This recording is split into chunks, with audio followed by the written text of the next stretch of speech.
Alright. Now recording. So, you ready? Yes. Well, guys, we are back for another episode of the Liberal Asshole Show, episode 65. And what are today's topics? Mr. Beats Great Replacement / White Genocide video. Elon Musk is a snowflake. Qatar shouldn't host 2022 World Cup. Russia becomes more homophobic. Keystone Pipeline leaked. Protests in China. And anti-American leftists are brain dead. And also, there was something else you wanted to add on, you said? Yes. We've had a looks like almost certainly a alt-right terror attack in Australia, Queensland specifically. Well, maybe we should talk about that first since you brought it up. Yep, alright, give me a moment. I gotta find this bloody thing. And while you're talking about, look that up too, another thing I wanted to talk about but I forgot about to add on, there was a coup attempt recently in Germany. Yes. That thankfully got foiled because far-right coup attempters are idiots, as we all know. And it was quite organized, way more so than something like January 6th. So, good on them to stop it. And hopefully it makes the far-right over there look more like idiots than they already are. So, you still looking for it? Okay, is this it? Here we go. I think this will be it. This could work. Okay. So we've had 6 people, including 2 police officers, shot and killed on Tuesday was when it happened. They were called to a property in Queensland and caught in an ambush. Investigating Reports of a missing person. And so, 4:45 Monday was when it happened. And so, 4 officers arrived at a remote property in Queensland, and at least 2 heavily armed shooters opened fire, killing 2 and then killing a neighbor, and injuring 2 more officers. Man. Yeah. In my view, the officers didn't stand a chance, and I don't know how 2 got out alive. Well, especially when they got ambushed. Yeah. And of course, I'm sure you guys aren't armed to the teeth like American cops are, of course. Nope. No, they're not.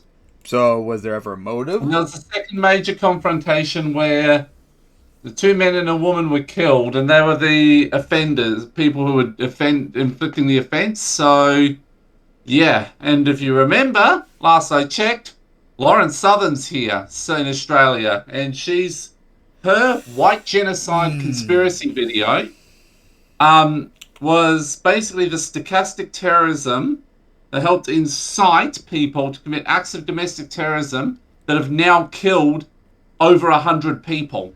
Including this year alone, 17 people, now about 16 people in just this year alone. From Christchurch onwards. Not only that, the offenders lit a fire to try and coax the officers out as well. Jeez. And that's bring specialist officers and air support to actually get in and get the bodies of the dead officers out. Unfortunate. And was there ever a motive discovered? It looks like I'll find something here. I know there was a couple of updates that indicated there's a bunch of conspiracy stuff around officers. Because a lot of it almost sounds like something that's either anti-cop or like sovereign citizen stuff. Oh, yes, it was sovereign citizen. Oh no, they're down under too now. No. Yep, the infection spreads. Yep. Oh my god, those idiots are all over the place now. Because you guys get too American. There's indications they may have white nationalist conspiracy related stuff as well, which potentially links back to Lauren Southern again and bumps up the death toll to 107. Yep. So yeah, and funny enough too, we're going to be talking about that in a little bit. In fact, you want to get to that next? Sure. So anyways, I've mentioned this, I think the last 2 episodes, but haven't posted yet. Mr. Beat, who is an awesome YouTuber, did a video on the Great Replacement Theory. And he went thorough into detail on it. So now, let's watch and enjoy it. As, of course, rewind. I'm Mr. Beat here. I'm white. Good, I can hear it. What?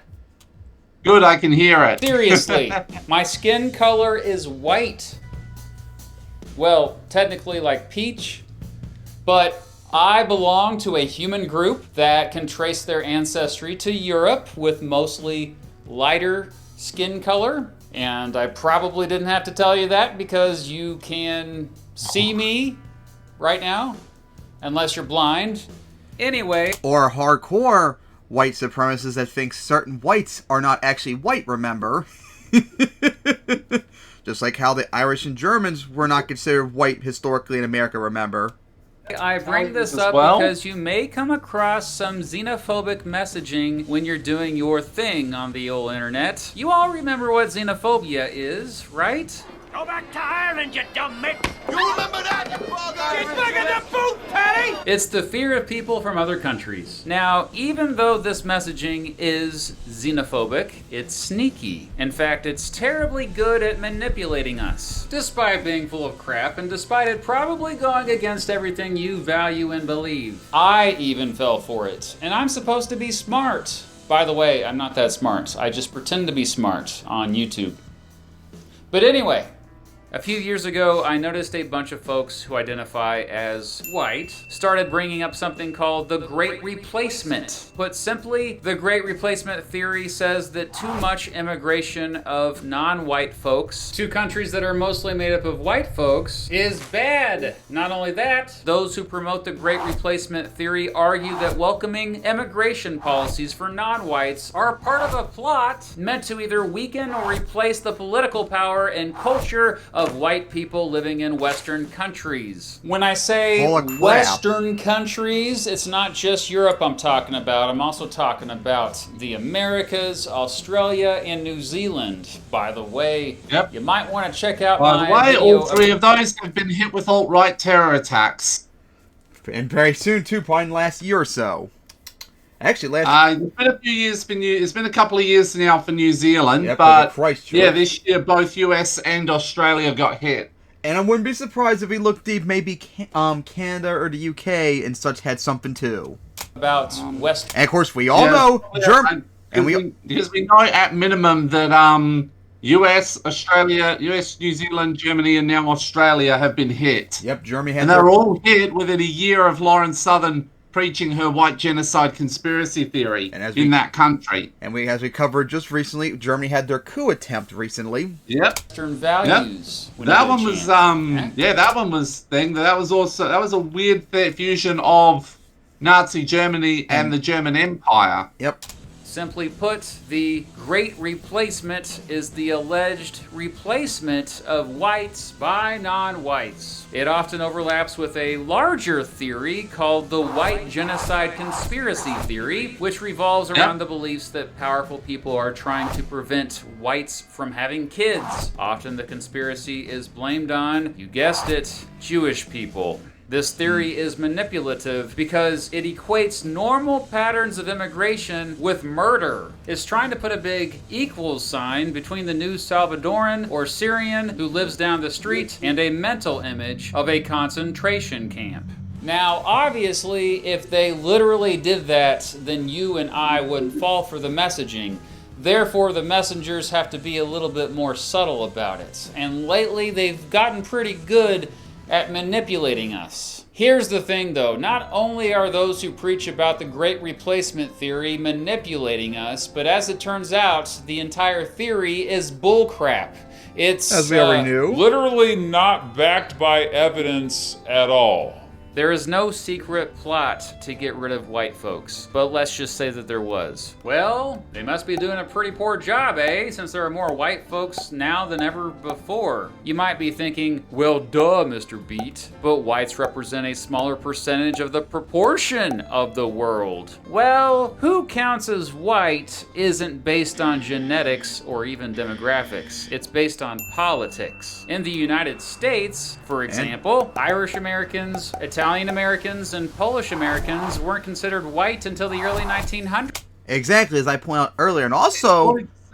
According to some white supremacists, Polish people, Armenians, etc., Eastern Europeans do not count.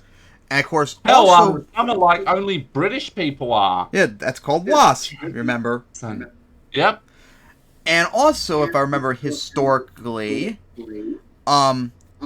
Hispanics and also somewhat Greeks and Turks were also considered white historically too, but not anymore, if you remember that. Mm-hmm. So yeah, it's societal and cultural. It changes. Just like Greeks, Exactly. Turks, and Latin Americans, Latins were considered white before, but no longer. And Irish, Italians, and Germans in America were not considered white, but now they are.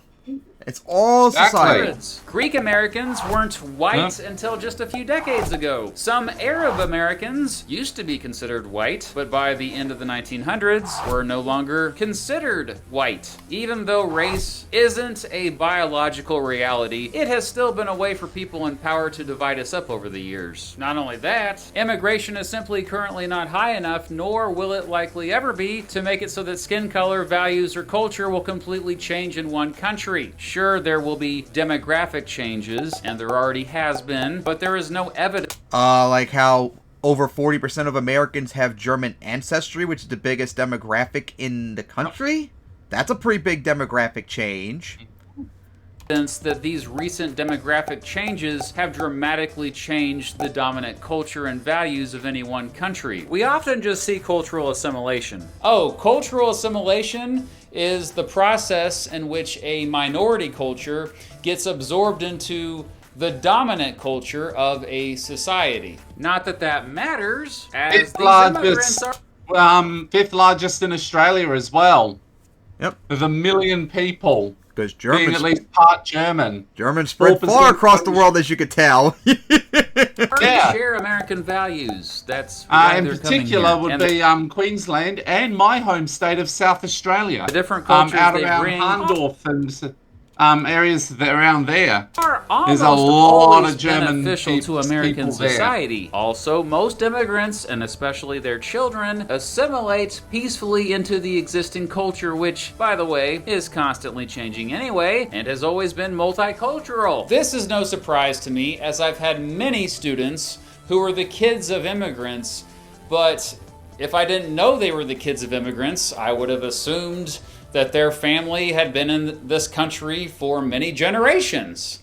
So then it just comes down to skin color, and if you're really concerned that skin colors of all humans in your society might change, have you ever stopped to ask yourself, why? Skin pigmentation is highly correlated with distance from the equator. That's right. The random lottery of how far you are from this line determines what color you get to be. The primary pigment in human skin is melanin, which is used to protect us from the sun. Just because your friend Jessica doesn't get sunburnt as often as you doesn't make her any less human. More than that, this distribution of colors has changed a lot over human history, and Europeans from even just 8,000 years ago looked dramatically different than they do today. Keep in mind that for the vast majority of human history, humans with lighter skin pigmentation have not existed. So who came up with the Great Replacement Theory? Well, apparently this dude came up with a modern concept of the Great Replacement Theory, René Camus, a French writer who at least popularized the term. Remember, with a couple Lauren books. Southern The cited first this one in her white genocide video. which came out in 2010. Camus argued that white Europeans were being disproportionately replaced by immigrants from Africa and the Middle East, which could lead to the, quote, extinction of whites. Camus particularly was afraid of Muslim immigration, arguing they often had a much higher birth rate than whites. Even though around 40% of Muslims identify as, you know, white, but I digress. It's not surprising that white supremacists were attracted to Camus' Great Replacement Theory, but incredibly it became fairly mainstream by the time I first encountered it in this 2017 video by Lauren what was her Southern, name? without even saying Lauren? Yep. Lauren Northern? Yeah, I think that was it. Well, Always her fault because she's an idiot. Video has bitch. since been taken down, And but she's still, a terrorist too, remember? That's misogynistic to point that out, remember? Well, she is, though. Yep. She's literally tried to sink migrant vessels using flares on multiple occasions. Yep. Back in 2017, it did very well, and just Warren casually bringing up the theory like it ain't no thing was surprising. It was proof that Camus had given white supremacists a powerful argument to use, even if that argument was false. Since then, his followers have described immigration as an invasion, and they generally promote the idea that non-white immigrants, whatever that means, have dramatically different values than whites and are trying to erase white culture. Isn't it just another version of xenophobia? Yes. I mean, Yes. yeah.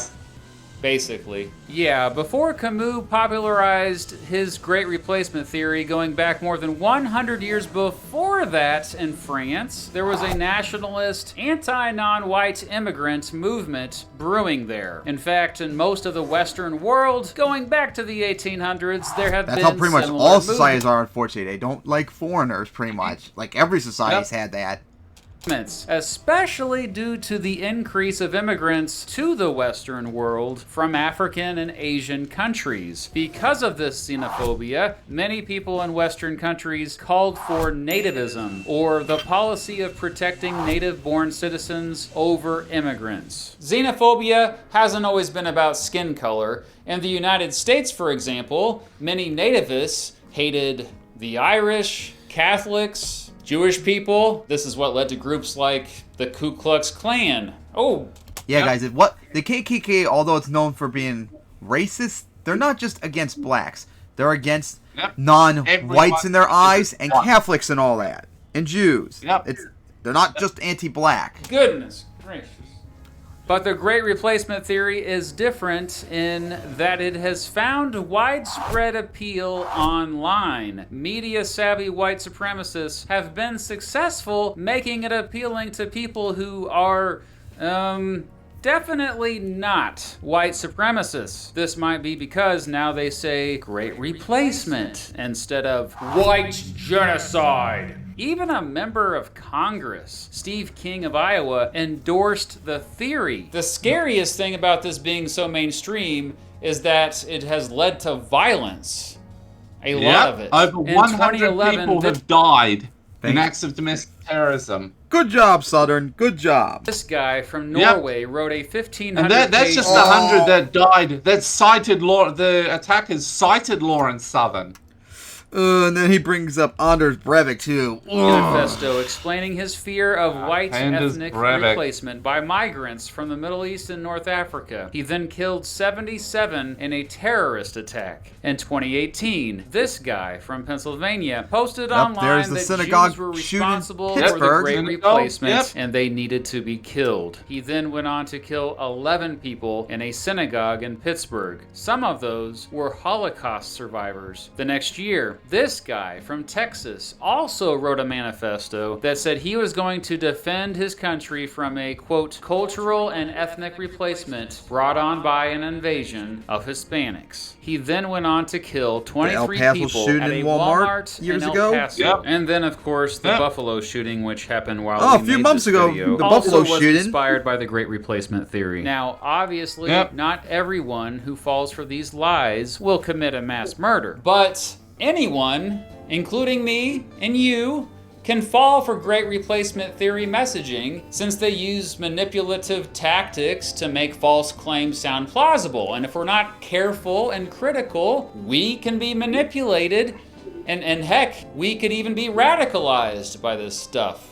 For the rest of this video, we're going to look at how people fall for the Great Replacement theory and look at how you can avoid falling for it too. Those who tend to promote the Great Replacement theory often use the same talking points. They are all bullcrap, but persist anyway. Talking point number 1.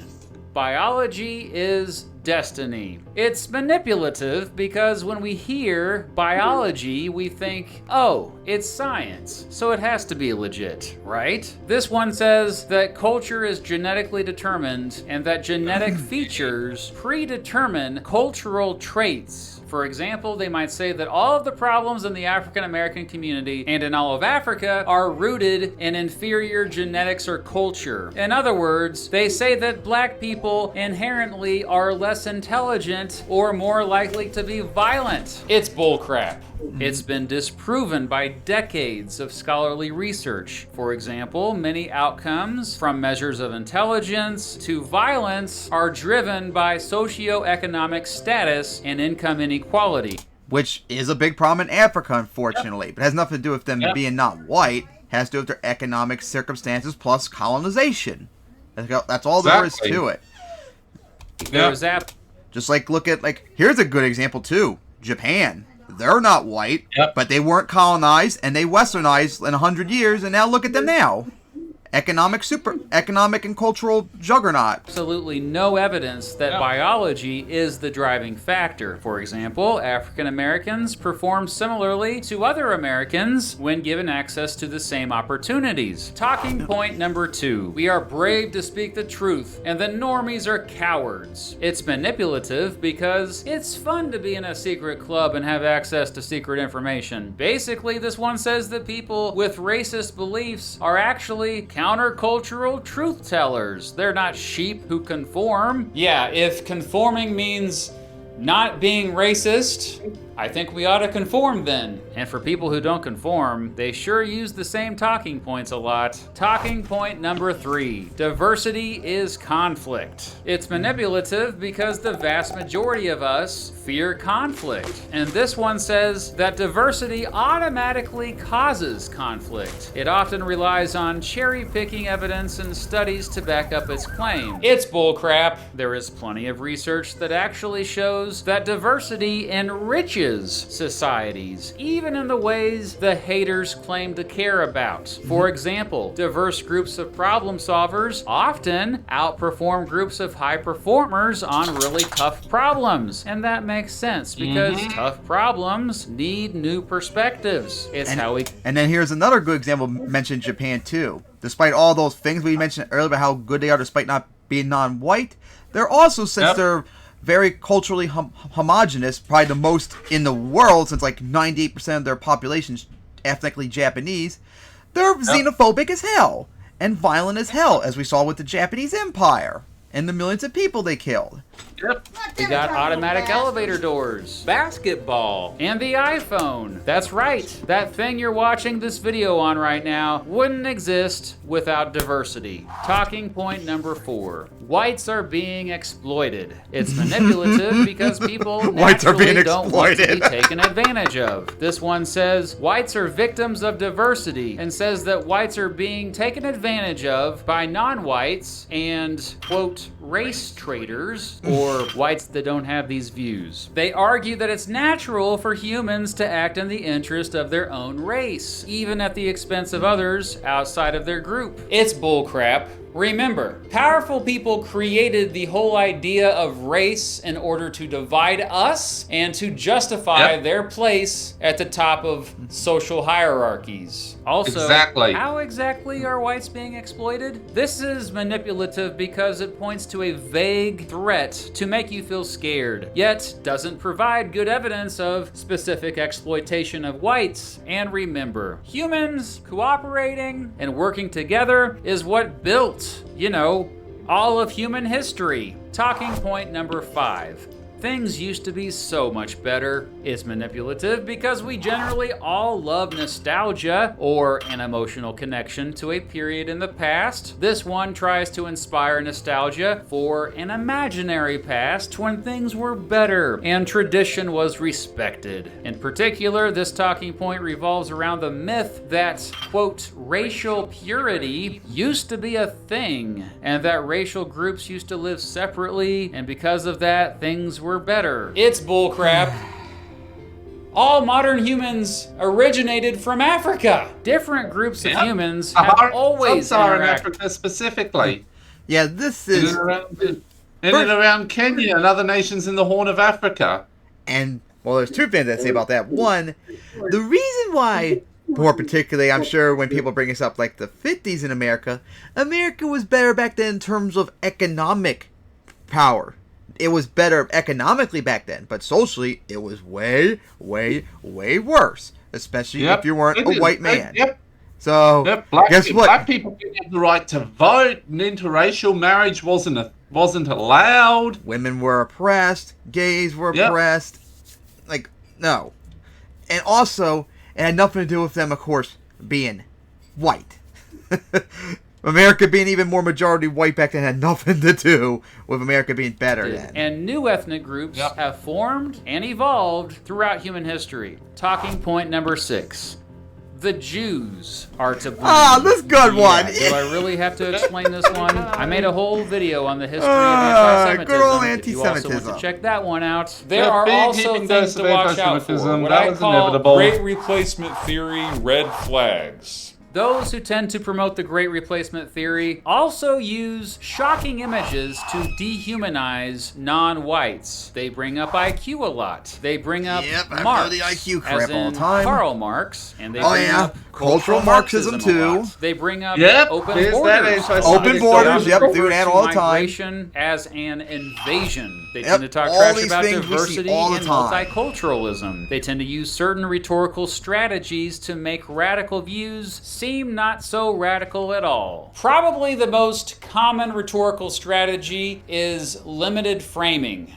Limited framing is usually applied in videos in which the host on screen will put boundaries on the discussion to make someone with crazy views seem more reasonable. Basically, they leave out the more controversial stuff and focus on the less controversial stuff they are saying. Like that Warren Northern video I mentioned earlier. And to deflect a bit and to convince you that their opinions are not so crazy after all, they'll say things like, people are saying, if you get angry at their opinions, they might say, you mad bro, to attempt to make it seem like you're overreacting. Or weak. They present their information as if they are giving the uncomfortable truth that is a threat to the elites or the establishment or the new world order or the globalists or even just they. They'll say, you have been lied to, or title their videos something along the lines of, the truth about immigration. Which or Prager you did before, remember?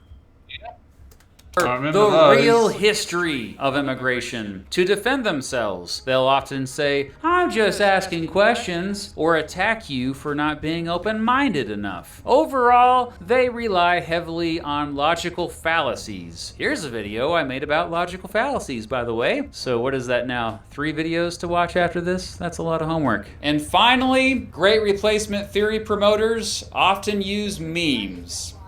Yes, that's very Seriously. common. In fact, memes are a big reason why the Great Replacement theory has spread in recent years. So let's look at some memes and see if you can spot these Great Replacement theory red flags.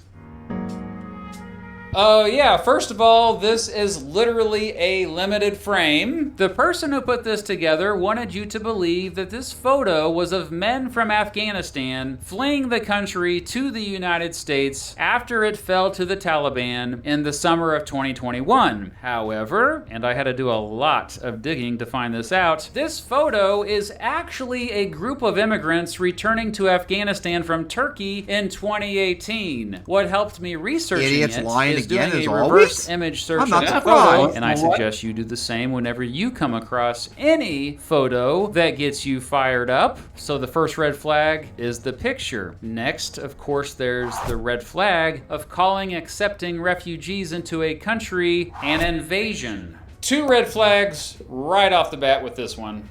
One again is that word, invading. And second is the shocking image to dehumanize. This also hits at talking point number 3. Diversity is conflict. This picture was circulated claiming to be a picture of refugees fighting with police in Germany in 2015 at the height of the refugee crisis. It was used to manipulate people into being afraid of refugees. Well, the picture was actually taken in 2012 and had nothing nothing to do with the refugee crisis. There's the IQ red flag, of course, and then they just show a picture of supposedly French black people, although I couldn't find where this picture originated from, and so who knows where these people are actually from? And they're not even really trying that hard anymore. They're just showing a picture of black people next to unsubstantiated text. Folks can't even stand peacefully without these manipulators looking for a way to weaponize their image. Hey, I can do that too, see?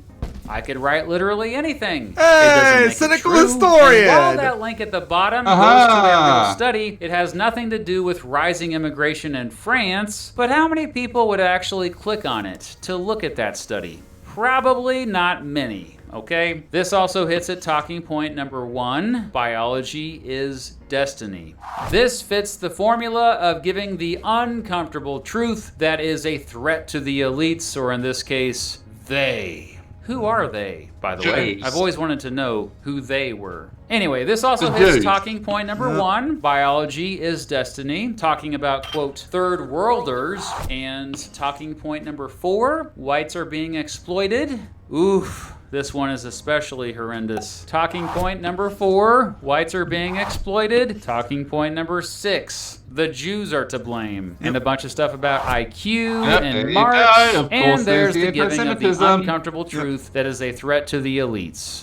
So here is a picture of the mayor of the London borough of Camden. She is the first black mayor of Camden, and no, is not a supremacist of any kind. What I particularly found fascinating about this one is that the meme implies she needs to be deported back home.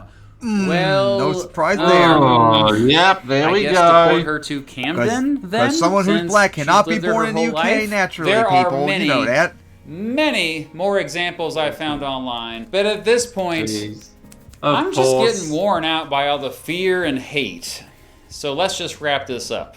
The bottom line is the Great Replacement Theory is still a big movement because its proponents have done well to play on the natural fears people have of economic and social instability and just change in general. In case you haven't noticed, things haven't been all peachy for the majority of us lately. The world has... And a lot of that also has to do with the left not fighting back against this, especially the fake left in the Democratic Party.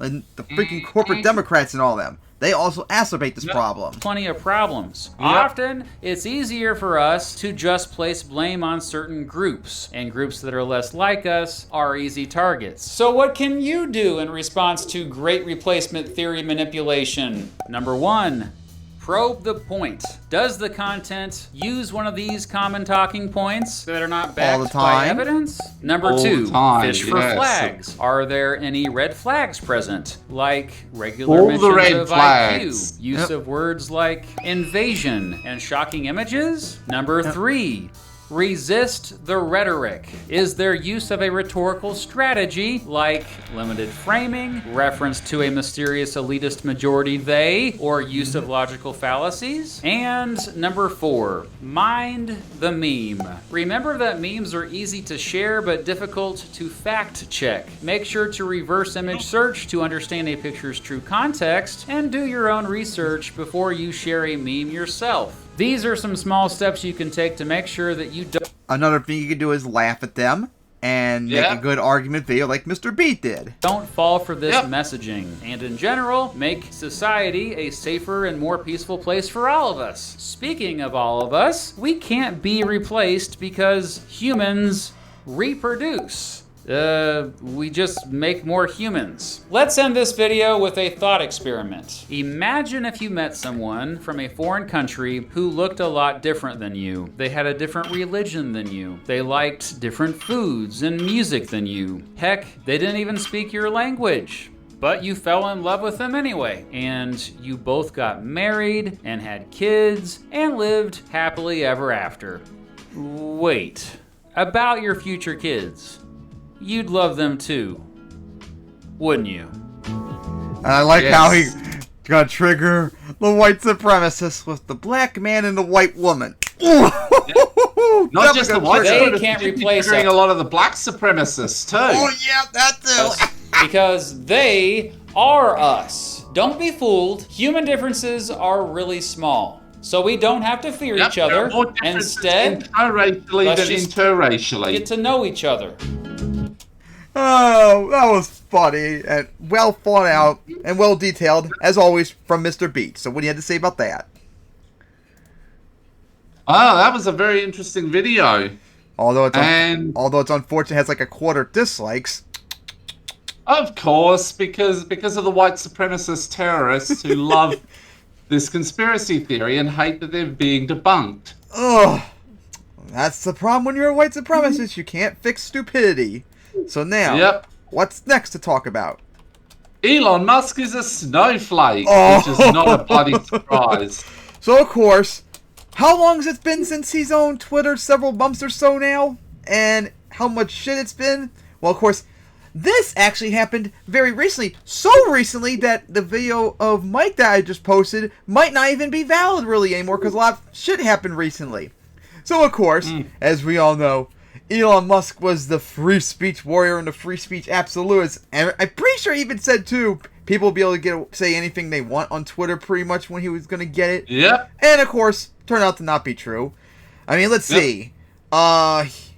He won't allow Alex Jones back on. He suspended Kanye recently, remember? Yep, I remember that. Yep. And of course, I'm sure a lot of you probably think that's a good thing, but it's still hypocritical on his part, even if you do think it's a good thing. But, of course, now he's gone even more insane recently. He has banned, I think we even talked about this the last time we talked about this, banned parody accounts of him, and now, recently, like yesterday even, now Twitter's suspending journalists that make fun of him, like Matt Binder, if you know him. Oh my god. So let's see how bad this is. And like I said, this video is probably going to be massively outdated now because I don't think it applies I'm the now. one person that is showing whether he's really going to do complete full free speech on Twitter, you know. I'm like the canary in the coal mine, as they call it, I've heard. You just heard from 20-year-old Jack Sweeney, who runs the Twitter account that tracks the activity of Elon Musk's private jet. Now, here's what Elon Musk said about that account on November 6th. Quote, "My commitment to free speech extends even to not banning the account following my plane, even though that is a direct personal safety risk." Fast forward to today, and that account, you guessed it, has now been banned. Now, prior to just outright banning that account, Elon Jet was shadow banned. Jack Sweeney explained this in a December 10th thread, which reads, "My Twitter files on the shadow banning and filtering of Elon Jet. Internal messages obtained by an anonymous Twitter employee explained to me that on December 2nd, your account, Elon Jet, was visibly limited and restricted to a severe degree internally." He then shared a screenshot from Twitter's VP of Trust and Safety requesting heavy visibility filtering for the account. Now, at the time that I record this video, Jack Sweeney's account is also, you guessed it, now banned. So much for freedom of speech, right? Now, the Elon Jet account was not the only account that was shadow banned. I checked because you can actually check to see the status of your account, and there are a number of other accounts, predominantly on the left, that are indeed shadow banned. This includes the Serfs, which was ghost banned, along with the National Rational, David Pakman, Good Politic Guy, and even myself, until that is, it was reversed this morning for some reason. So this was never about freedom. Also showing the hypocrisy among the left, too, because some of these, Lance in particular, advocated censoring people, remember, on Twitter and such. Yep, I remember that. And, oof, how does it feel having it happen to you now? Maybe you shouldn't be so gung-ho on censorship, you fucking idiots. Freedom of speech for Elon Musk. Elon Musk Honestly, is a socially... like I said, I would have... I actually have said that I would have... That if I was saying... I would actually say, no, I am not for free speech. If you advocated censorship... you prepare to be temporarily censored. Word lonely simpleton who knows that you can actually get the applause that you've been searching for but never had your entire life by pandering to the far right. He tweets out dumb shit, they clap like seals, and he gets a dopamine rush. It's really that simple. And the best part about this for Elon Musk is that he doesn't even have to be likable or creative. He just says buzzwords that he knows they'll like, and he gets the attention that he's been craving now for decades. For example, he tweeted out, "My pronouns are prosecute and Fauci," and received 1.2 million likes. Now, after he was viciously booed at Chappelle's show in San Francisco, he coped by tweeting, "The woke mind virus is either defeated or nothing else matters." And he received over 650,000 likes how for such that. a snowflake are you? And remember something else. I don't know if it was actually a thing, but there was triple parenthesis around the woke mind virus, which meant he was also being anti-Semitic.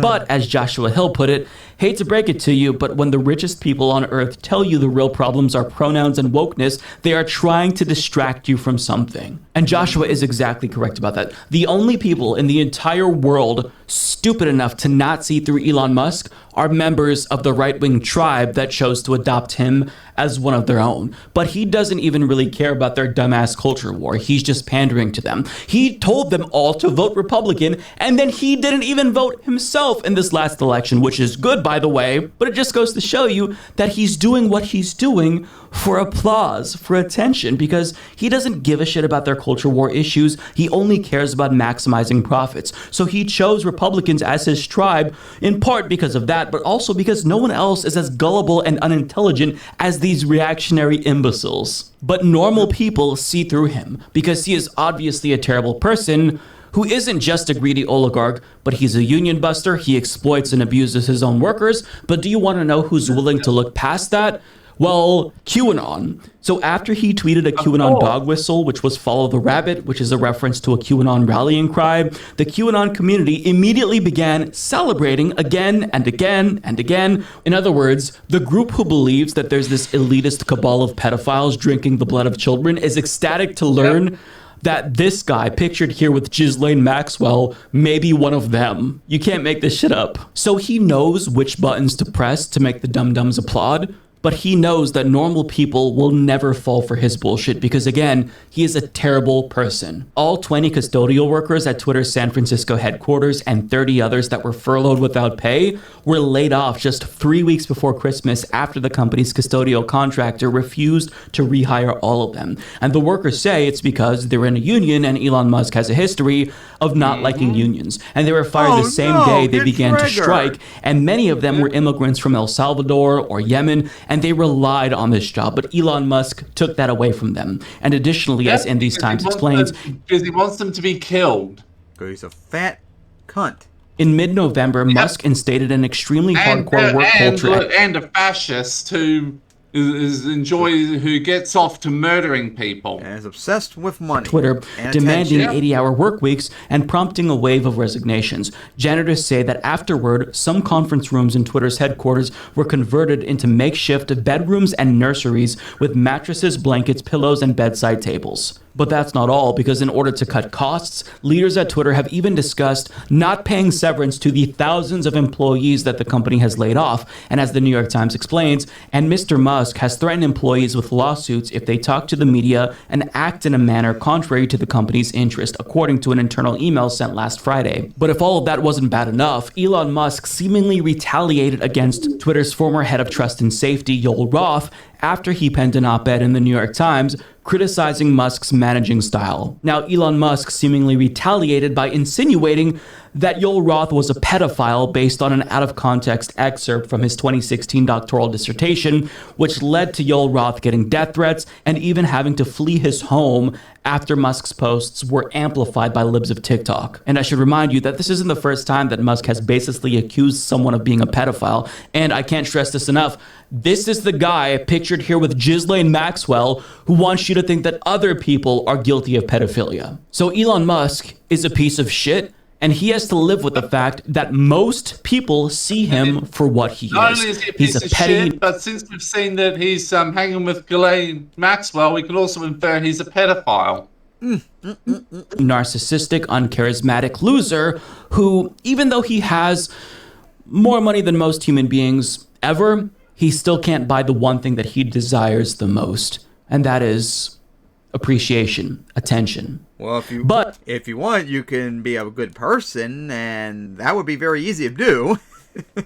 He can try to milk the far right for a little bit of love and attention, so long as he plays their greatest hits and speaks buzzwords to them, because again, this is the only sector of our entire society that is dumb enough to fall for an oligarch who doesn't care about them. He just wants them to give him attention, to make him feel special and appreciated. So going back to the beginning of this video with Jack Sweeney getting banned and the Elon Jet account being banned, this was never about freedom of speech for Elon Musk. This was about Elon Musk trying to find ways to earn credibility among the far right, which is the only group of people in the United States who would accept his stupid ass. And that is incredibly pathetic and sad, but it's very much on brand for Elon Musk. Yeah, it sucks he didn't talk about, because like I said, this video, like the stuff I was talking about literally like happened last night or so when all the bans happened. So Mike, of course, this video is way out of date, but still interesting stuff nonetheless. So we gotta say about Elon Musk being a snowflake as always. No surprise. All rich people are snowflakes. And that's why to some degree. And that's why they should not have all this power. Yeah. Oh my god. So yeah. In fact, a lot of them shouldn't even exist. Yep. No billionaires, peoples. Remember that. Yep. So now, on to the next topic. After $1 billion or above, it should be a marginal tax rate of 100%. That's a lovely idea. Now Qatar should not have hosted the 2022 World Cup. Oh yeah. So of course I remember there was a lot of corruption involved in that. Well, I was about to get to that too. So anyways, as we all know, the 2022 World Cup is still ongoing for like another few days or so. And of course, it's in Qatar. And they, just like Russia in 2018, shouldn't have had the World Cup. Like, well, first off, of course, like you mentioned too, both countries were involved in the massive corruption bribe scandal that happened several years ago, where members of Qatar and Russia's envoy to get the World Cup bribed the voters to get the World Cup, because it was a lot different back then. Now, like every country has like a vote on who gets the World Cup now, but back then it was a committee of a few people, and they were easy to bribe and all that. So they shouldn't have in that regard. And plus, do we need to point out, because they got this back like in, like 2014 or so it's like 8 years to plan all this crap. Do I need to bring up the fact that they had slavery to build their stadiums for the World Cup? That's been talked about for years and years and years and years. And pretty much nobody brought that up. That should have honestly been a reason why they shouldn't have the World Cup whatsoever. It should have been like, you have slavery, banned. Not even allowed to host it anymore because of that alone. Absolutely disgusting. And then, oh my god. Hundreds of deaths as well. Yep. And then, of course... They've got no protections. Yep. And then, of course, do I need to bring out the blatant homophobia Qatar's had? Remember, Qatar's every negativist in the book. Yep. They're an Islamic theocracy, so of course they are. Yep, they've pretty much banned, like, athletes to promote gay rights and stuff. Yeah. And of course, I'm pretty sure Qatar is one of the few countries in the world that still locks you up and maybe kills you for being gay. And then Kyle, remember, covered like one of the people I think it was in the Qatar.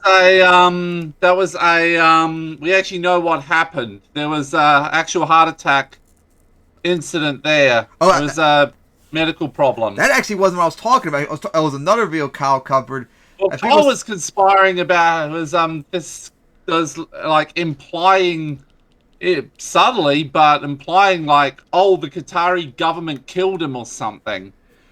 Okay, so that's the second one, if I remember correctly. But there was another video Kyle it's orange, which means it has the death penalty for homosexuality, but it's unenforced. Yeah, but the fact that it's still in the books is definitely very terrifying. That has to go. Yep. But what I was trying to say was, Kyle covered a video, I think it was some Qatari official, pretty much like badgering us Westerners, like, you preach tolerance and all that. How about you tolerate our views, if you're so tolerant? The intolerance paradox, of course. You can't tolerate intolerance, or else it'll lead to intolerance growing strong enough to make it everything intolerant. Like, no. Homophobia needs to be stamped out. And guess what? All of you Middle Eastern countries and everywhere else in the world, you must drop your homophobia now.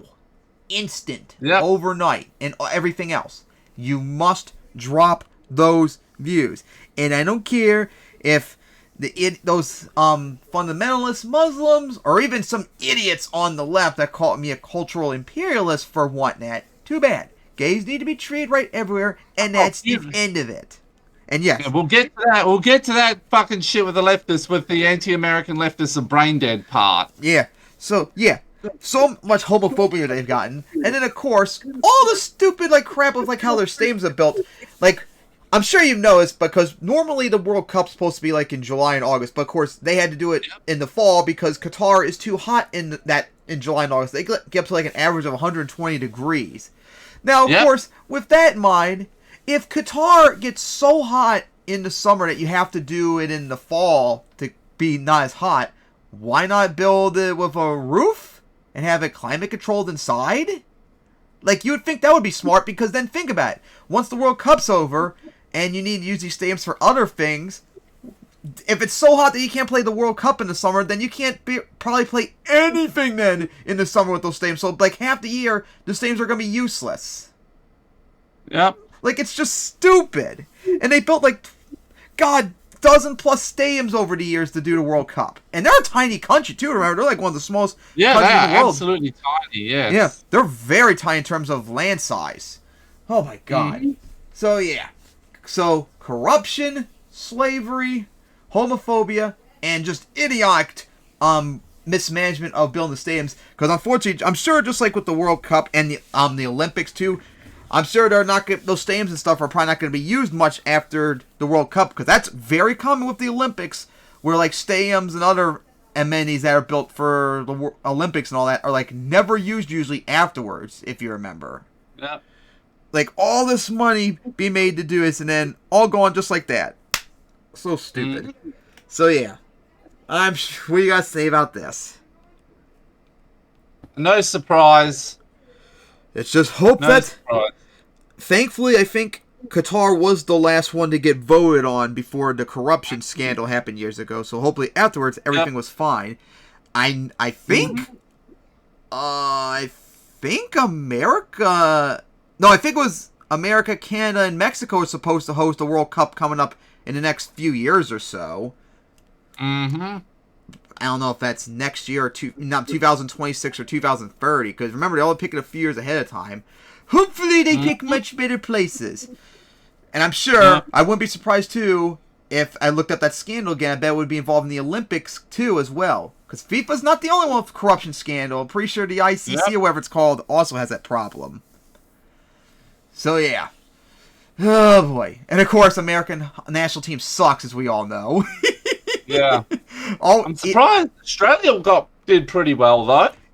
Because our national team, either we don't make it or we go one and done usually. Oh my god, I remember 2014 when everywhere we went that had TVs, they would go nuts because, hey, we made it to round 2. Whoop-de-doo. How about you have the women's national team there, because they actually win stuff. Unless, of course, they face 15-year-olds, remember?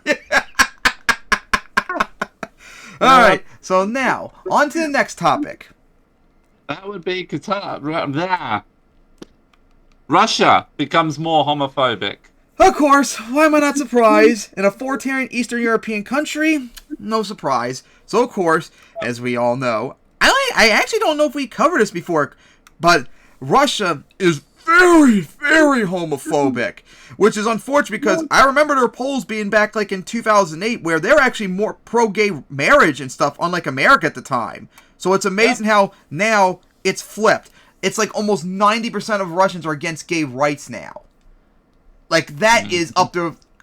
Honestly, I wouldn't be surprised if that's even more homophobic than even the Middle East, for crying out loud. 90%? Because we even covered that last year or so about polls about that, remember? I don't even think we even saw numbers that bad. Even the worst country and all that.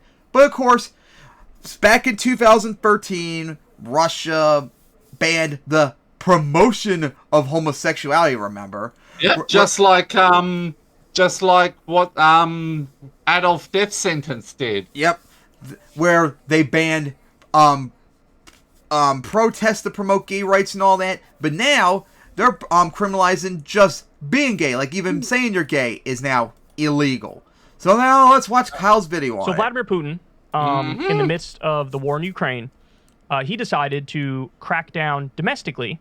And this is something, look, you see this time and time again with authoritarian leaders. So, after the U.S. invaded Iraq and occupied the country, destroyed the country, jacked the oil, all that stuff, in one of the midterm elections, George W. Bush and the Republicans ran on adding a constitutional amendment to the U.S. Constitution to ban gay marriage.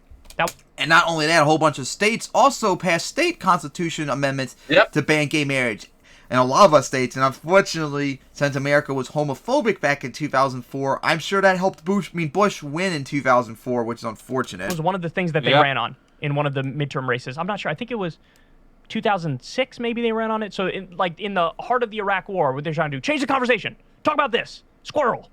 So that's the goal. The goal is just deflect, change the conversation, because obviously Putin is waging an illegal war in Ukraine, and things are not going too well, and so that's what he's doing. But what they're doing is super duper extreme.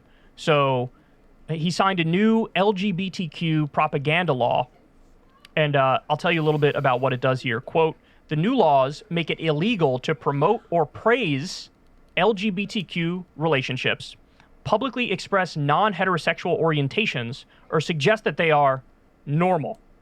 Which they are. You're not allowed to suggest that a gay relationship is normal, that if somebody's gay, that's okay. You're not allowed to say that. The package of amendments signed by Putin include heavier penalties for anyone promoting non-traditional sexual relations and/or preferences, as well as pedophilia and gender transition. So in other words, they're saying you're not allowed to publicly endorse pedophilia. That seems like kind of obvious in a sense. I mean, but no one promotes pedophilia promoting gay rights. Exactly. That's the same stereotype that just never will die. So they could say it. Usually it's like you can't act on it. He's saying you can't even say it in this instance. And gender transition. So in other words, trans issues are sort of banned as well. You're not allowed to say being trans is normal, being trans is okay. Under the new law, it will be banned across the internet. Wow, this is real crackdown across the board, if it's even on the internet. Media, books, audiovisual services, cinema, and advertising. So you can't even have like a movie with a gay person in it. Under the new law, individuals can be fined up to 400,000 rubles, which is about $6,370 for LGBTQ. And that's a lot of money in Russia. Like, I think average Russians make about like $10,000 a year, so $6,000 fine. That is a lot. Propaganda, and up to 200,000 rubles, which is $3,185, for, quote, demonstrations of LGBT and information that encourages a change of gender among teenagers. So the highest fine you can get is about $80,000 or $64,000. And that's if a legal entity does these things. So if a company releases a movie with a gay character, that's what happens. And not only did Putin approve the law, but it was also approved by Russia's upper and lower houses as well. So it's not just him. It's not just him. They're going full authoritarian. So, look, again, classic move.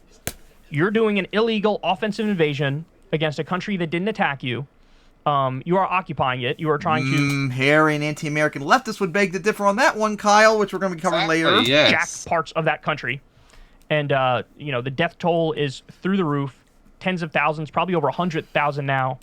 And this is a way to deflect. Way to say, squirrel, look over here. And, I don't know. I'm not familiar with the polling in Russia as to whether or not this is popular, but... Unfortunately, like I said, I've seen polls. Look at this every few months or so. Russia, just like all of Eastern Europe pretty much, with the exception of Ukraine, which... like, up to a few years ago, was very homophobic. Now, all of a sudden, they're becoming pro-gay rights.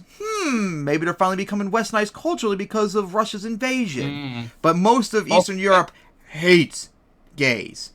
And Russia's, like, the biggest one. Like, almost 90% are against them and want them to die. My reaction, effectively, is, I don't care. Even if it is popular, I wouldn't be like, oh, well, then it's okay to pass it. Because this is a rights question. So there's multiple different kinds of issues, right? And one of them is constitutionally protected rights, so human rights. Human rights stuff should not be open to a vote, right? That's like saying, let's go back to 1952 in Mississippi and vote on whether or not they think segregation should be legal or illegal. I don't care if it came back 85%. let's keep segregation going, I'd say, as a matter of as a right, black people don't have to be second-class citizens. They are equal under the law. So I don't care if tough it's shit if you don't like 99% hearing that say, that. yeah, let's enforce second-class citizenship on them. Fuck that. No, they should be legal under the law. And this is the same thing here when it comes to LGBTQ issues. Any sort of characteristic that's immutable, that you can't change. There should be no discrimination on that basis. And what he's doing is the worst of the worst. So you see kind of a clear hierarchy too in advancement on these issues. Like there are some countries that have sort of evolved massively on these social issues, and then others that are, still draconian and primitive, and it could be for religious reasons. It could be. It's also cultural because, as we covered, Russia is just a very authoritarian country. They don't value individualism like we do. Same problem with Japan too, in some regard. For in other countries, but like the Middle East, good chunks of Africa, East Asia, and Eastern Europe, they don't value individualism like the West does, and they need to be forced to accept individualism. This is totally unacceptable. Yep. And now look, it is. I'm sure it was already kind of dangerous to be LGBTQ in Russia. Now it's even more dangerous. Because any sort of... And honestly, I wouldn't be surprised in a few years they'll actually pass a bill that allows the death penalty for being gay, because they're pretty much up there with Middle Eastern country right now in terms of views. Yeah, that's how much of a shithole they are now. Yep, I wouldn't be not surprised if that happens very soon. Join the Middle East, Russia. Outward display. So what if somebody's kind of just flamboyant by their nature, or they're a guy and they wear bright colors, or the way they talk? Is that enough to say, oh, you're sort of promoting homosexuality? Or, God forbid, they saw me as a kid with my Powerpuff Girls shoes at school. Maybe. It might be. Accusations that somebody's gay could land him in a prison cell, right? And now we have a situation where any sort of, it criminalizes even debate on the issue, which how is society supposed to move forward if you can't even talk about it? If you can't even take the correct position, which is that gay people are equal and deserve the same protections, if you can't even debate that or discuss that, how do you move public opinion forward? You're just stuck in a permanent state of stasis, and you're paralyzed, and you're not going anywhere, and it's just regressive laws in perpetuity. That's totally unacceptable. So, really, really terrible stuff here, and my heart goes out to everybody who's LGBTQ in Russia. Ever since Exactly, yeah. Yep. I would say leave, but it's going to be very difficult to leave since pretty much all the West banned flights from Russia, and all the countries that you're bordered with are home, except maybe Norway, because Norway hasn't closed their border with Russia yet, and they're okay, right? So if you're bored with near Norway, head over there if you can. Get out of Russia as quickly as you can if you're part of the LGBT community, because I would not be surprised if they do pass a law that would kill you and all that. So yeah, no surprise. That's why, like I keep saying, all these countries need to face some sort of pressure. They must accept gay rights, and that's the end of it. Yep. And all the other ones too. And if they don't, then they're going to have to face severe economic consequences and political ones too. Which, by the way, Russia's facing right now because of their invasion of Ukraine. Eat shit if you don't like hearing it. If you want to deal with us, you gotta accept our values. Your values are dog shit, and that's final. And I don't want to hear it from idiots on the left saying it's cultural imperialism. Alright, so now, on to the next one. The leaking of the Keystone XL pipeline leaking all of its oil. Well, all the anti-pipeline protesters were proven correct, as David Dole showed right here. And this is why we need to not only the Keystone pipeline made, but other pipelines too. They need to not be they need to be banned being made and go to renewable energies. Because shit like this, plus to stop climate change, help combat climate change. So of course the Keystone XL pipeline, which although hasn't been really, I don't know if it never got built in America, or at least a little bit, because that's been a thing for the last 11 years. But it has been built in Canada. And of course, no surprise, it leaked, and this is the worst it's ever had. They fear that this will spoil the landscape. If there is a spill, that it could contaminate groundwater, hurt humans and animals. Last week, the Keystone Pipeline sprung a leak in Kansas the size of an Olympic swimming pool. As activists and indigenous communities have predicted, the Keystone Pipeline leaked again, marking the 23rd time that this pipeline has leaked in just 12 years. this leak happening in Kansas.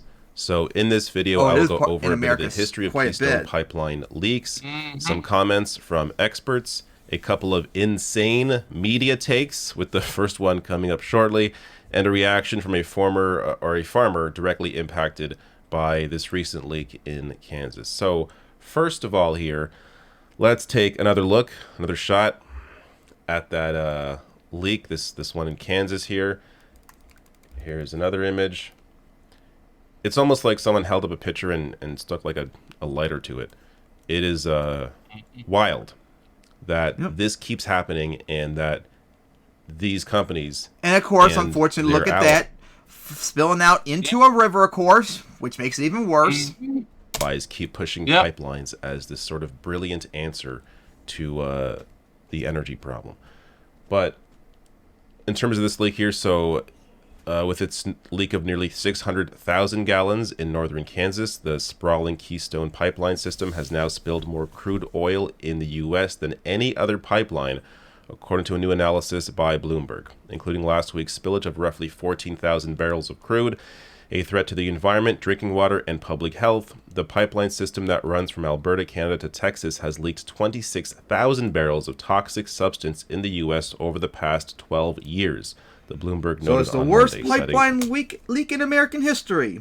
Still want to make that pipeline even bigger, people? Preliminary data from the Pipeline and Hazardous Material Safety Administration. So, good thing though, we have ABC News on the case. Here is how they introed one of their stories on this leak. The biggest oil spill in the history of the Keystone Pipeline, more than 500,000 gallons spilling into a Kansas creek. And Alex Perez is there in Kansas. Alex, good morning. The big question right now, what is this going to mean for gas prices? Really, ABC? Come on. The big question right now for ABC News. What does this mean for gas prices? As if that's a more important concern. The environmental impact. Not the climate crisis. No, that should not be a concern. Not maybe looking at the ongoing shouldn't disaster even care about pipelines that. Just generally, but no, gas prices. It really shows you just going how overseas. Even a story that is clearly around the climate crisis, how they have to skew the framing around it to make it about something else.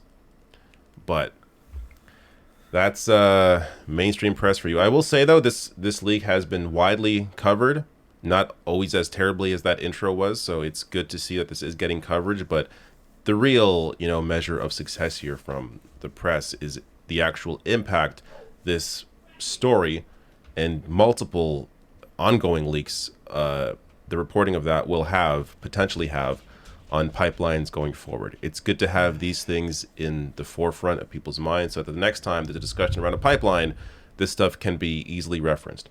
But let's go over some of the history here. The bigger leaks from the Keystone Pipeline. So, as this is back in 2019, as Indigenous activists predicted, the Keystone Pipeline has another big spill. Of the Keystone XL pipeline. Trust me. It's brilliant. It's gigantic. It's the biggest leak you've ever seen.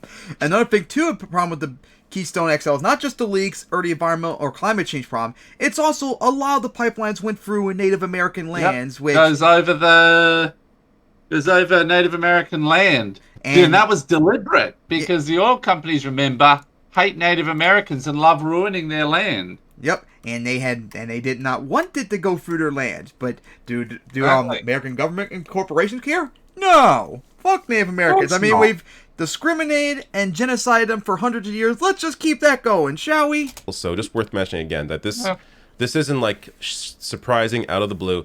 This stuff has been predicted by people that know anything about anything. Leaks are bound the to Native happen Americans warned us from too, these pipelines, and they've happened continually. Yet still, these companies have managed to build them, even with the knowledge that they will absolutely leak and impact wildlife, land, people surrounding it. My penny matters so in terms more of that leak than in the 2019, environmental that people. was 383,000 That's gallons what they believe of oil, because they're evil. And that was the second biggest spill in 2 years. So this spill actually ended up being 10 times worse than it was initially thought.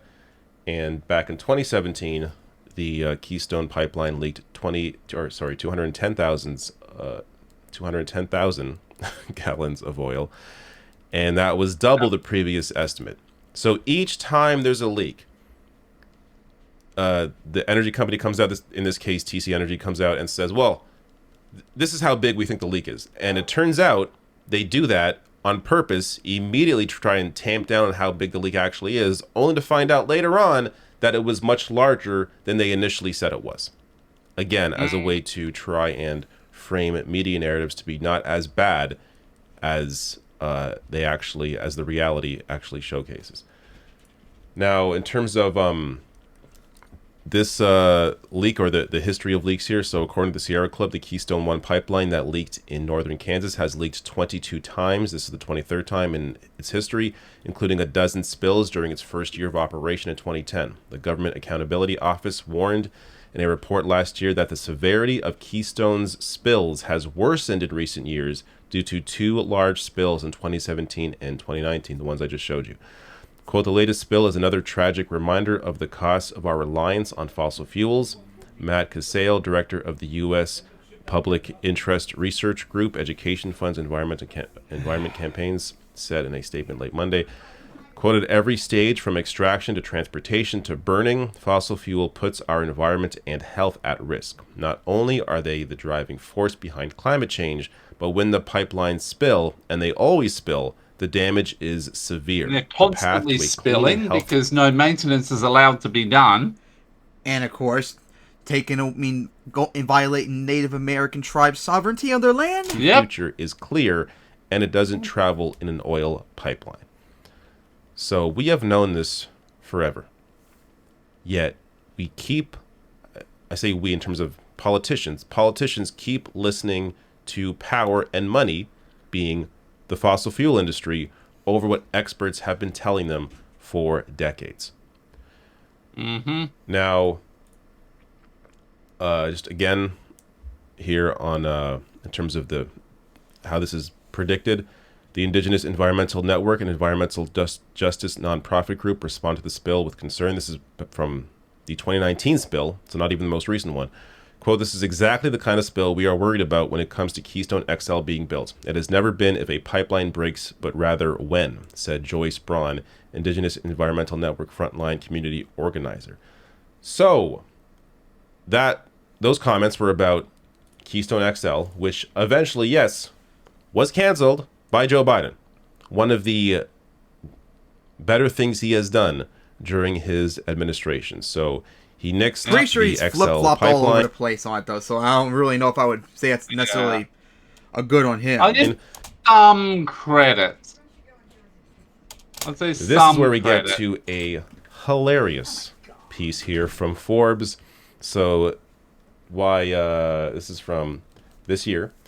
Why Biden's killing of Keystone XL was an energy security blunder. So here is a hit piece trying to claim Forbes, that killing Keystone XL was a bad idea. All you have to do when you see a piece like this, any piece that is pro-pipeline, pro-oil, look at who wrote it. So in this case, David Blackman. And then look who funds them. A Texas-based public policy analyst consultant. Interesting. Let's scroll down a bit. Texas, eh? I wonder what happens in Texas. So David Blackman here is an energy-related public policy analyst. Okay. From Texas, yes. With a 40-year career in the oil and gas industry.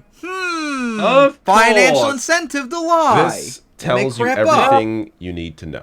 So he served as the Texas state lead for America's Natural Gas Alliance. This man has a vested interest in the fossil fuel industry. He benefits when that industry expands, does well. He personally benefits. Yet, Forbes printing this out, publishing this piece as if this is some, expert on this issue. He's an expert in the sense that he is expertly wants to make a lot of money for himself. But in terms of what is actually good for society, nobody should be publishing this garbage. Now, free speech on Biden and his success killing Keystone XL, it doesn't give you the whole story in terms of what Biden can keep doing here. So Biden won applause last year for killing a proposed expansion of the Keystone Pipeline, known as Keystone XL. But the administration has gone to bat for other major fossil fuel projects in court, including the Line 3 tar sands pipeline. Biden has also resisted calls to issue an executive order shutting down existing oil pipelines and other dangerous fossil fuel infrastructure, even as planet-warming greenhouse gas emissions continue to surge. A September analysis by the Global Energy Monitor estimated that, overall, around 1,700 miles of oil pipeline capacity have been proposed or are already under construction in the U.S., more than any other country. Of course. So while Joe Biden canceling the Keystone XL pipeline was a good move by him, there's a lot more that could be done. Yeah, that's what I was saying earlier. Like, it's not necessarily the best thing because he's all over the place on this Let one. me play for you these comments, which to I give said, him credit, you give him also, some credit. ABC Not a lot, News, but some. they could do some also shitty say framing, and they could do some... we got to ban all fossil. We got to phase out fossil fuels very quickly, and basically get rid of every single fossil fuel company, and basically honestly lock up everyone lock up every single executive of fossil fuel companies, and maybe some form of punishment for everyone above the workers. The workers we retrain into to help with solar, wind, geothermal, and things like that. But everyone else, some good reporting. Bye-bye. So here is this is Chris Panbacker. She is a farmer. That is, her land was impacted by this oil spill. Our pasture grass is black, about the size of a football field, and we know that oil spattered about another 100 to 200 miles, or 200 yards, above that hill. So we have a lot to learn. The main focus right now is to get it off. Then we need to talk about reclamation and restoration, and we have a lot to learn about how oil impacts native prairie grass. This hill is a very special place. It's been the site of a lot of picnics, a lot of hayrack rides. Our kids grew up on that hill. Bill and his sisters grew up on that hill. On the 4th of July, you can be up on the hill and see fireworks from at least 3 or 4 different towns. It's a beautiful spot and very pristine. It's the prairie. We own cattle and enjoy checking our cows and calves. And it's just hard to see something that beautiful look like it does right now. The next time you see a politician, be it a Democrat, a Republican, or in Canada, a conservative or a liberal, the next time you see a politician pretend to care about farmers or those in rural communities, think about remember that because those same people feeling that they're pouring oil onto their lands because they love murder, because they love murdering those people, and they love poisoning everyone. Pushed through this pipeline and continue trying to push through new pipeline projects, knowing that they are going to leak. Because they always leak. Every single pipeline, every single oil pipeline that has ever been created has leaked, and largely leaked onto land owned by farmers or people in rural communities or indigenous communities. This is an ongoing problem. And those same people pushing those pipelines do not care at all when this happens, because if they did, they would stop and maybe assess what they are doing. But this is going to keep happening. So as long as these pipelines exist, there's going to be another leak. This is going to happen again. Wait for it. It's going to happen. Because remember, the pipelines are deliberately designed to leak. We have solutions. Because they're not designed to transport oil. They're just designed to poison everyone. And we just aren't doing it. Yep, so, yeah. How about, just maybe, let's not build any more pipelines. We need to combat climate change and all that. Let's do stuff that's actually smart instead. So, what do you have to say about this? You know why they don't make the pipe... Well, part of the reason they make the pipelines is for the oil, but it's also because they can make them badly so they leak onto lands of rural communities, especially Native Americans, and also farmers, because, of course, oil execs hate those people and want them all to die. One less penny that I can't have? Nonsense! I must have that one extra penny at all cost. So now, on to the next subject. Pulls out gun and holds it to his head. You sure about that? Mm-hmm. So now on to the next topic. Next up is China's protests. Yep. The last year or so, there have been protests all over China lately. And the last month or so, of course, the people, the lefties, and I put that in quotation marks, who they claim they want a multipolar world. They actually want a unipolar world under China. Mm-hmm. These are the people that think that literally anytime there's a protest anywhere, it's the CIA. Mm-hmm. But of course, there have been a massive amount of protests lately in the last month or so. That's really made the Chinese government nervous, which they should be. So let's watch that, as this has been kind of long overdue. All right, guys. So there is currently an uprising happening in China, and it is first and foremost about their COVID-0 policy. So let's talk a little bit about it here. So this is in BBC News. They say, China COVID. Protests continue in major cities across the country. Protests against strict COVID measures in China have spilled into a second night and spread to the biggest cities. Demonstrators gathered in the capital, Beijing, and the financial hub, Shanghai. Many held up blank pieces of paper to express their discontent and acknowledge the censorship. Some have, however, gone as far as calling for President Xi Jinping to step down. Millions have been affected by very awesome 3 if years he did. of mass testing, quarantines, that and would be snap amazing. lockdowns. It is very unusual for people to publicly vent their anger at the Communist Party leaders in China, where any direct government criticism can result in harsh penalties. The police have largely allowed the raids Remember to continue. Tiananmen Rallies, Square. to continue. Yep. But in Shanghai, officers arrested several people and cordoned off streets on Sunday. Hundreds of people gathered on the banks of a river in the capital of Beijing for several hours on Sunday, singing the national anthem and listening to speeches. Earlier in Beijing's prestigious Tsinghua University, dozens held a peaceful protest and sung the national anthem, according to pictures and video posted on social media. So the genesis of this is the story that we're getting, that the genesis of this came when some people allege, I don't know if this is accurate, but I'll just tell you what the allegations are, that the COVID lockdown measures are so severe and strong that there was an apartment building that caught fire and people were not allowed to exit or weren't able to exit in part because of how strict the lockdown measures are. And so... Yeah, the last several months, China's had severe lockdown restrictions because of COVID. That is way worse than anything the idiots on the right here in America cry about. These policies wouldn't even let you leave your house and stuff like that. Yeah, which is they're something literally... that no one here had experienced. They would literally weld your doors and windows shut.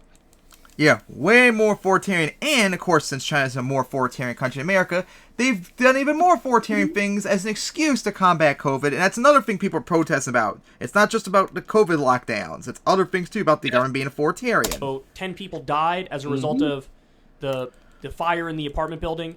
And there are many people who are blaming the COVID lockdown measures as a result, for those people dying, effectively. Again, I don't know how true that is. It seems like... It almost sounds unbelievable because it's such like a caricature of, the worst case scenario of these harsh lockdowns being implemented. But whether that's actually the case, in a sense, is neither here nor there, because this is the impression many people have, and so they're acting in accordance with that, or acting in response to that. So now, let me show you, this is from Global News here. I'll show you some of the protests that are currently going on the streets. So this first video here is in Shanghai. Police arrested several people amid a rare open protest against the Chinese government in Shanghai on Sunday. They're dragging a protester here, throwing them in the car. Protests flared up shooting him in the head. COVID-19 curbs after a deadly fire. Wouldn't be surprised if that lead to it. Missed that one. Yep. Read that for you one more time. After a deadly fire in the country's far west sparked widespread anger.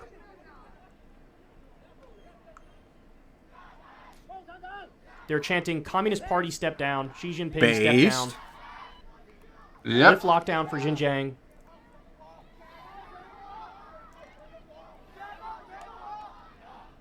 We want freedom.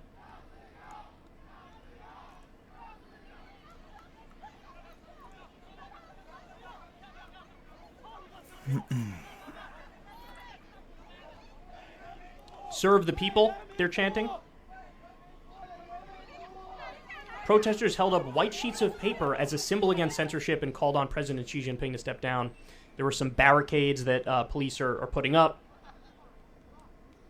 Now, by the way, these videos that you're seeing here are, there's dozens of these things that came out, and you're just seeing one of them effectively. But I wanted to give you some sense of what's going on in the streets right now. And again, this is very rare for China.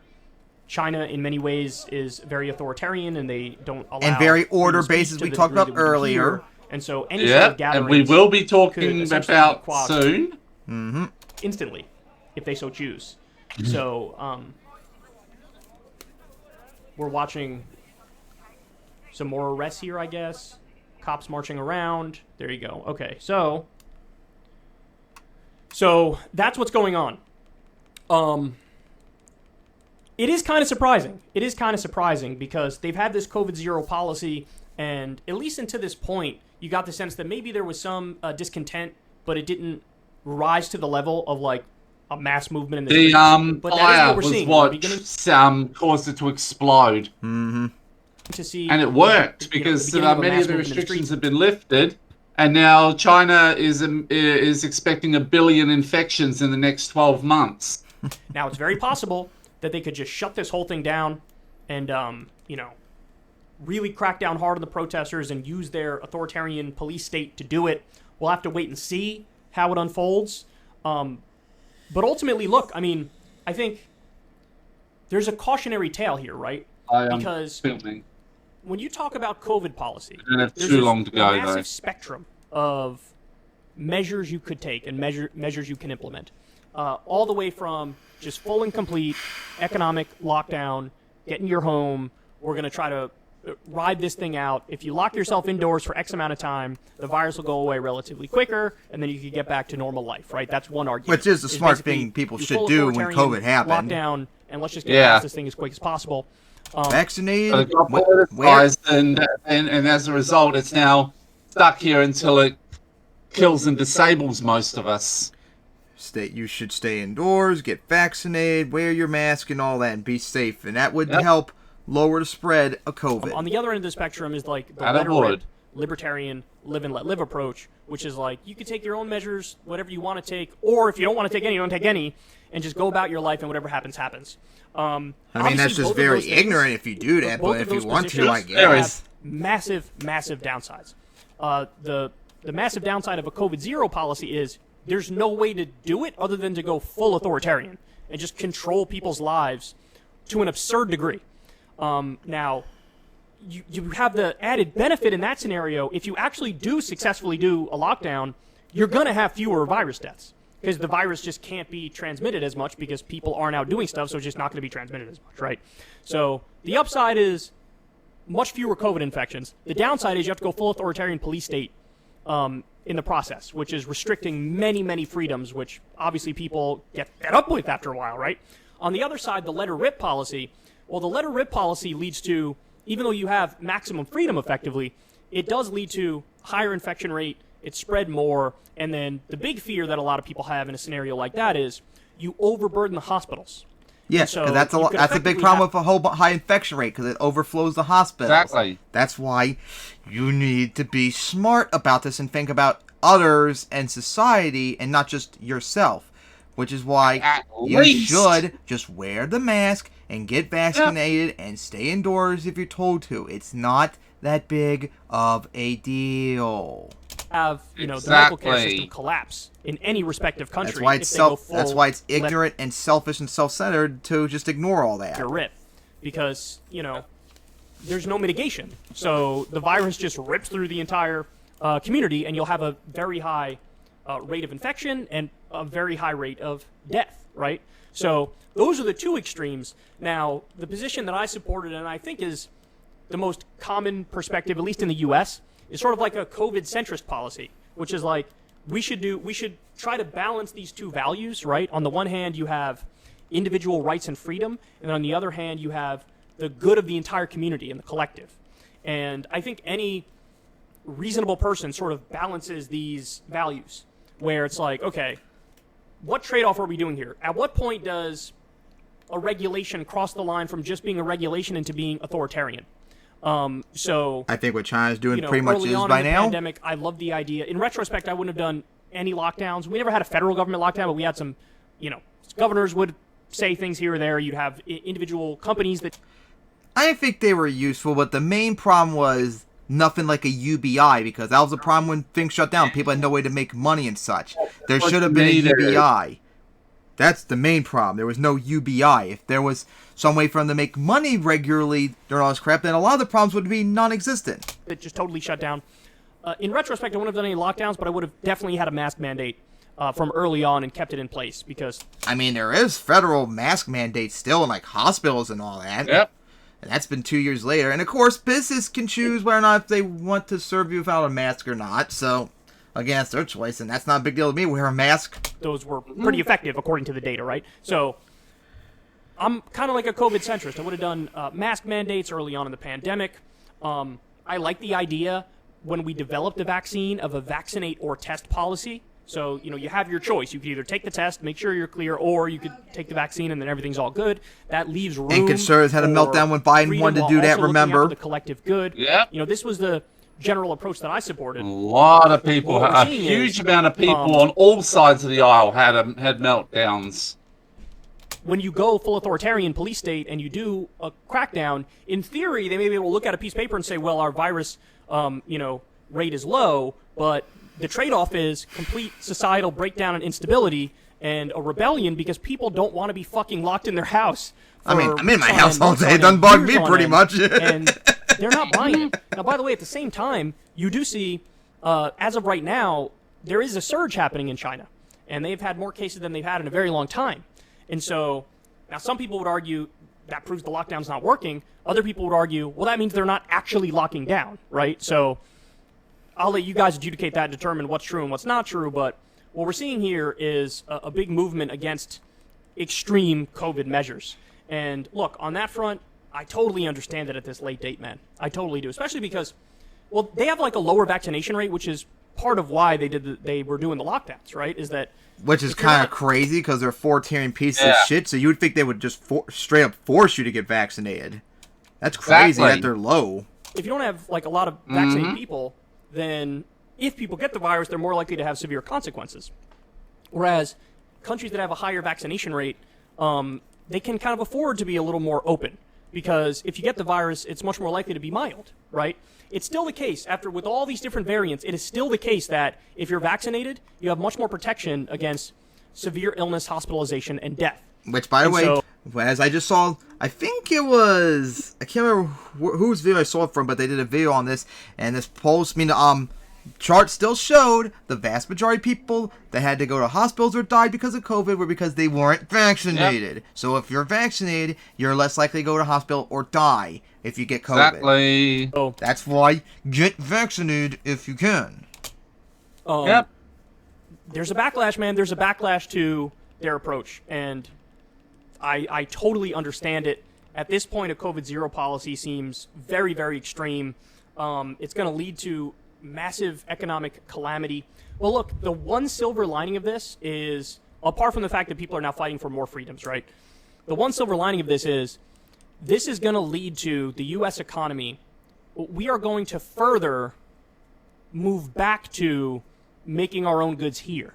Because which Vosh is mad about, but it's awesome. That we can't be so reliant on China and less reliant on China too, which hurts them, which is good for us. And other countries, especially if these other countries are just locking down their economies, because that's going to trigger like everyone on like all the anti-American leftists, because again they want a unipolar world under China. Sucks to be you idiots. Have supply chain woes and massive inflation as a result of it. So we've already been onshoring 350,000 jobs. Now I think you're going to see even more onshoring of jobs, because even if you have to pay our workers more, which the business owners don't like, they might realize, hey, in the long run, it's better to have it here because at least we can control what happens here more, We can't be reliant upon the Communist Chinese Party. You can wake up one day and say, we're cutting you off because we're going to lock down because of COVID.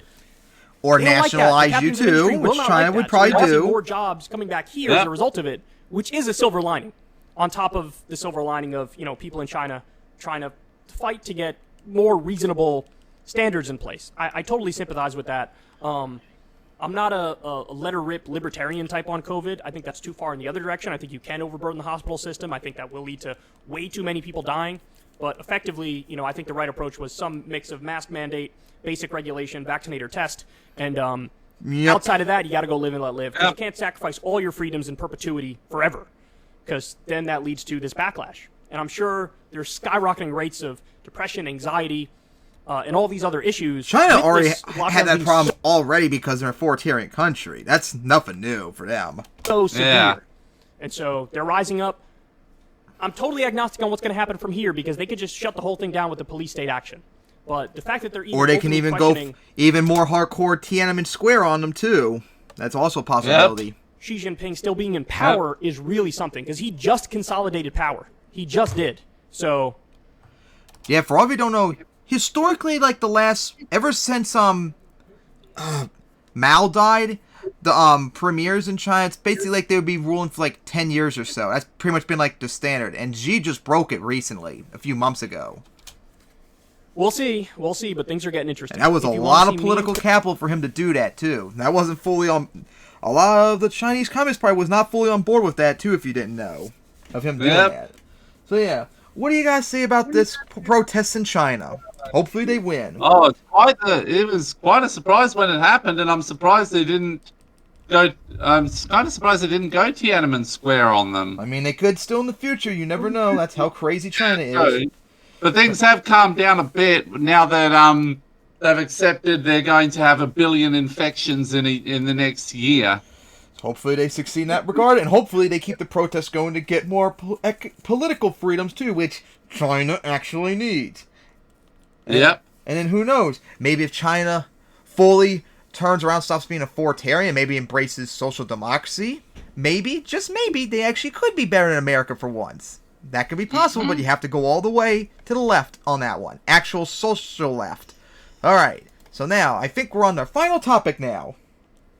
Anti-American leftists are brain dead. And mostly, this is involving foreign policy. As, my god, the main people I'm talking about... They basically, they claim they want a multipolar world.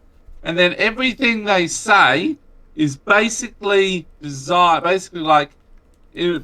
pushing for a unipolar world under China. Yep. So the problem with a lot of these anti-American leftists is mostly usually boiled down to foreign policy, where the big problem is, especially I've had over the last few months, like with Harry, Hinkle, and all of them, is that I can't remember the term Voss calls it, but basically they are 100% anti-America so much that everything bad in the world, blame America. And and Russia and China and all of them are awesome because fuck America. Even though they are worse in every single category pretty much. And it's just so stupid. Like here's the one that really annoyed me too, like Ukraine. Like how many idiots have we had to deal with on the left for years? I mean, years, yep. but more like the last year or so when Russia invaded, that it's America's fault, Ukraine's fault, Ukraine was going to attack Russia, NATO was going to attack Russia and all that. And the funny thing is, I'm sure you agree too, I kind of agree still with them that I still think America, a lot of ways, is part of the problem too. And NATO too, like NATO shouldn't have expanded in Eastern Europe. I agree with that. Yeah. That does not mean, though, that Russia is justified to invade Ukraine even if it was because of NATO, which, by the way, from what we've read over the last year with Putin, might not actually be the case. He might just be... Well, actually, no, he's not. He is an imperialist. He wants to take back, like, all of Eastern Europe and the Caucasus and Central Asia as much as he can to restore Russia to its former glory. Just like Hitler wanted to do in World War II. Like you said, and he's starting with Ukraine, Moldova, and Georgia. Because remember... they had the arrows through Ukraine into Moldova, and you could actually see part of the lines swinging back I actually did a thing of the Eastern Europe and actually mapped it that those arrows were going straight for Georgia.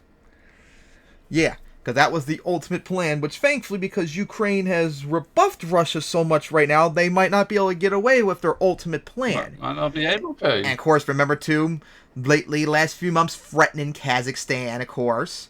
Yeah. But you need to acknowledge this. Like, they don't even acknowledge that Russia is an imperialist country, like America is. Yeah, America is an imperialist country. Russia and China are too. We're all imperialist powers. You need to recognize that and accept it, like we can. And guess what? We can point out where America is bad. Cuba, Central America, South America, the Middle East especially, Southeast Asia historically and all that. America was wrong a lot of those places. But so are China and Russia in all these regards too. And you need to point them out too. It's not black and white. All of them are fucking bad, and you need to point them out when they're bad. And likewise, you point them out when they do something good. Like America was wrong to invade, help in the Vietnam War and invade Iraq. And it was good that China and the Soviet Union helped North Vietnam.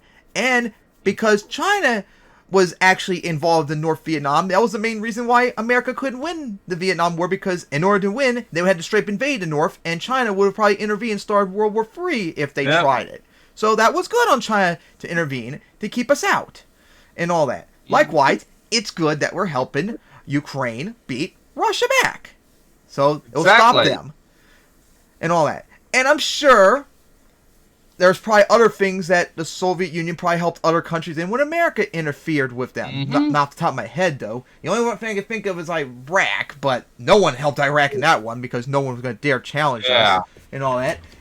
And then, but yeah, when countries like America, Russia, and China do something wrong, you need to point it out and don't make excuses about it.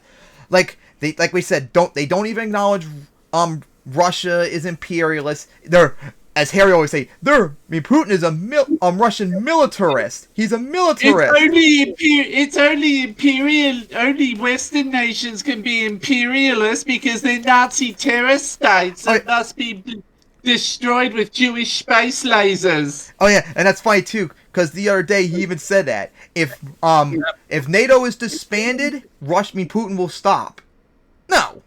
No, I don't think he would. Oh yeah. Also remember, not only is Ukraine protecting Moldova and Georgia, they're also protecting in a way Taiwan from China. Yeah, because it's showing that Taiwan is going to be much. Because I still think Taiwan's going to be way harder for China to take over than Russia would with Ukraine because of all the problems we talked about before. And speaking of Taiwan, that's another thing too. Stop denying that China is an independent country. They fucking are. I'm tired of all the stupid excuses they make up. Like Hinkle and Harry also did this excuse. Taiwan's not an independent country. They're not recognized by the UN. They don't even have embassies with other countries. You know who else doesn't have embassies? You know who else doesn't have embassies? You know who else doesn't have embassies? The Vatican. Palestine. Does that mean they're not real countries? No, they are. Or in Palestine's case, should be. That's not a valid reason. They have a government, they have a military that can defend themselves, and so therefore, they are a country. That's the end of it.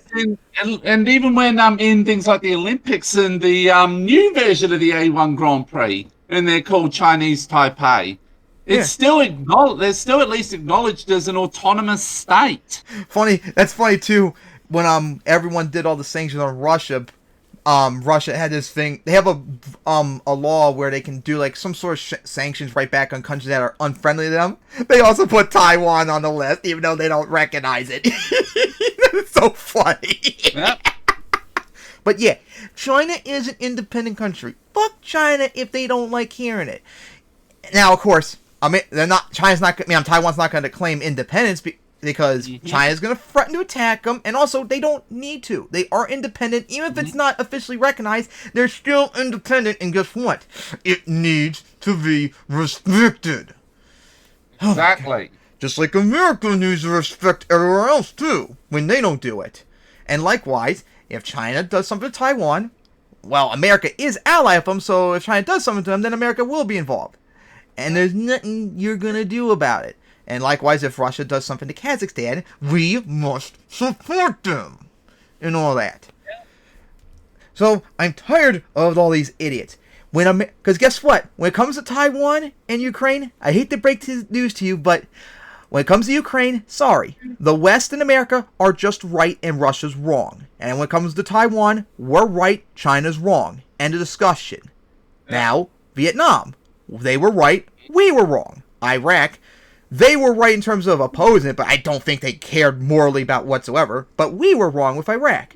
We were wrong with the rest of the Middle East. We were wrong with the rest of Southeast Asia. We were wrong with Central America and all of them, if I didn't mention them. Russia's wrong with Eastern Europe. China's wrong about not only Taiwan, but we all know that China does want to control, in some ways, Southeast Asia. Just like how Russia views Eastern Europe, the Caucasus and Central Asia as their sphere of influence, like America views the Americas.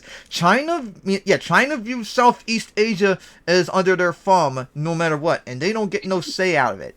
And we need to make it abundantly clear, no, if they don't want to be a part of you, you can go fuck off and deal with it. Yep. How about that one? So yeah, I'm tired of these fucking brain-dead idiots that can't acknowledge things because they're such a partisan pack. Yep. It's always just America wrong and discussion. No, there's shades of gray. Certain situations change things. And it doesn't mean you have to be pro-America either, because we're not. We can acknowledge when America does things wrong. But when America does something right, you have to acknowledge it. So, God, anything else you want to say on this? Look, I'm going to say it right now. Brain-dead anti-American leftists. You people treat the CIA like Nazis treat the Jews. As an omnipotent, omnipresent entity that has that influence, that fucks up literally everything. That is literally what you guys believe in regards to the CIA. Yes, they've been involved in a lot of shit, but that does not mean you can be like, oh, I got out of the bed on the wrong side this morning. The CIA did it. Yep. Literally everything. They blame everything on the CIA. Mm-hmm. And it's insane. Yep. It's their crutch. Just like Russia and China have to blame everything on America, too, even if it's not us at all. Oh, yeah. Yep. Just like how, hate to break the news to you, idiots that deny this Russia's doing Ukraine, but yes, they are doing war crimes. It's not made up. And no, America has no involvement with Iron Maiden or the coup you all made up your heads whatsoever. It was an internal revolution, and that's final. That's right. They also think that there was a coup and that they... Harry believes that too, and he keeps arguing all the stupid time. Nazi terrorist state, and that's why Russia must genocide them. Yeah. Because apparently they now think that from 2014 to 2022, every single Ukrainian was turned into a neo-Nazi. Mm-hmm. And the Ukraine is a Nazi terrorist state and must be genocided. Harry makes a stupid argument all the time. What they believe. Hinkle does all the time. Yep. And we still need to do a video. I've said to Harry, that's why he should go over to Russia, go into Ukraine and start shooting and start murdering Ukrainians. Is that what he believes? Maybe we need to do a topic eventually making fun of Hinkle. Get murdered by a Ukrainian. We need to do a video mocking Hinkle in the eventual too. And also probably the final cherry on top to really trigger them. Guess what, guys? All Russia and China, you know what you're supporting? You are supporting fascists. Yep.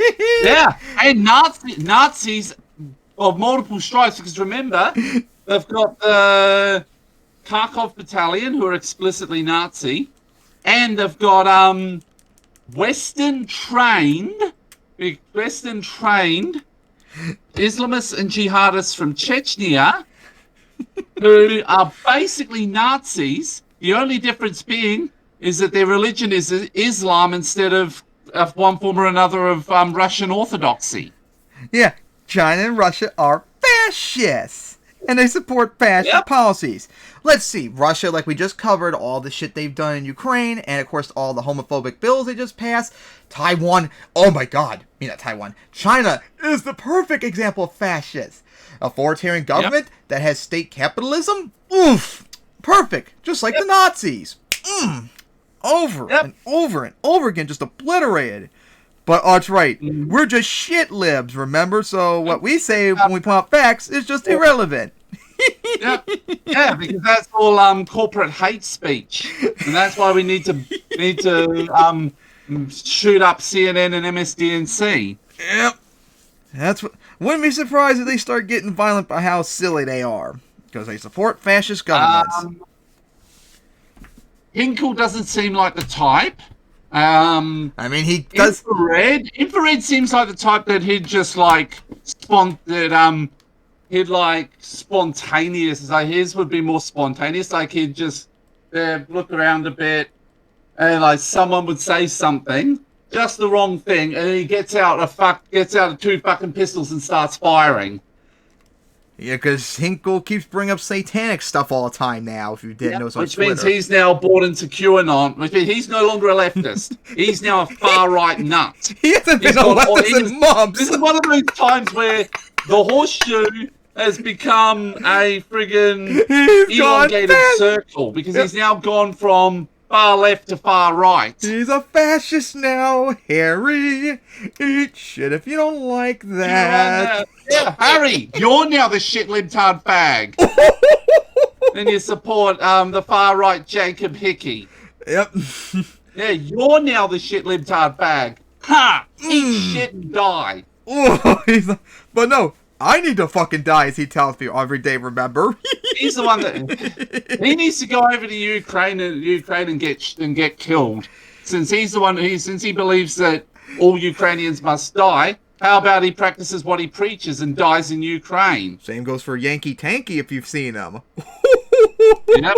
Oh my god, Yankee Tanky is crazy. So yeah, guys. Be objective. America bad, China bad, Russia bad, and then when they do something good, acknowledge it. But when they do something bad, you gotta acknowledge it. And I don't want to hear America, CIA, Nazis, CIA is an omnipotent force. Everything wrong with the world is caused by the CIA. Every single protest ever is CIA. Here's the simple reality. Russia's wrong on Eastern Europe, the Caucasus, and Central Asia. China's wrong with Taiwan, Southeast Asia. America's wrong in the Americas, Middle East, Southeast Asia, and all that.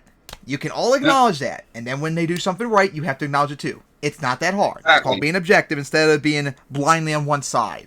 Alright, so after that annoying experience, that will finally wrap up this episode here. So tune in next time for episode 66, and the last episode of 2022. Cannot wait for that. So see you all next time. See you all next time.